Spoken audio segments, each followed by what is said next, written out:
Hello, I'm Dr. Autumn Lowry, a daughter of East Tennessee and proud attendee of the first Rural Women's Summit. In this time of uncertainty, that seems like so long ago, and I look forward to the time where we can be together again and learn from one another. Memorial Day weekend occupies a special place in my heart. I'm an addiction specialist with the Department of Veterans Affairs, and improving the lives of servicemen and women has become my life's work. I see the cost of war in living color every day in the lives of those who have survived it. Memorial Day is the day our nation has set aside to honor our fallen, those who have lost their lives in war and who never got the opportunity to come home to try to heal those wounds, both of the body and the mind. We honor more than 1.1 million of our dead, brothers, sisters, mothers, and fathers, but most importantly, Americans. Our fellow Americans, their lives blunted, cut short by something much greater than one individual, a collective fight, a national effort. Today, as we honor our fallen, we are in the midst of fighting another collective battle, this time a global effort against a different enemy. COVID-19 has swept across the globe and in just a few short months has claimed the lives of 342,000 people.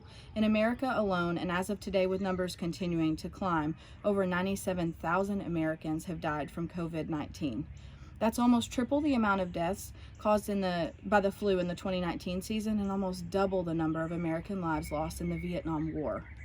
As we enter into Memorial Day, the question on my mind is, how do we hold all of this grief? We grieve our fallen brothers and sisters on this day, and this year we add to the grief of almost 100,000 more Americans lost in just 4 months. We grieve lost time with loved ones who we cannot see because we're trying to keep them safe. Grandparents in nursing homes, our parents who are at higher risk, and our friends who are immunocompromised. We grieve jobs lost, progress cut short. Our children grieve missed opportunities and stolen goodbye with friends. How do we hold all of this grief that, when thought about collectively, can be so powerful it can steal our breath? We hold that grief today and in the months and years to come by holding one another up. We talk about our fears, our grief, our longing for what was. We talk about our anger and our sadness, and we listen to others do the same. Really listen, not with agenda, but with intention to hear them. We hear one another. We hold fast to whatever our solace is, our family, our faith, our work, and those things that we can do to help. In a time where we can feel so powerless, I call you to join me in doing our parts as individuals in this collective. In rural speak, we often identify ourselves as part of our small communities, and this is no different. That's where it starts. We start by wearing our masks at the grocery stores because we're protecting our neighbors. We wash our hands more often than we used to because we're protecting our children. We grieve the loss of opportunities spent at barbecues, church gatherings, graduations, and all the spaces we cherish so much and perhaps took for granted before. And then we let them go as best we can because that's how we keep one another safe. We protect one another. We wear our masks, we wash our hands, and we listen to science.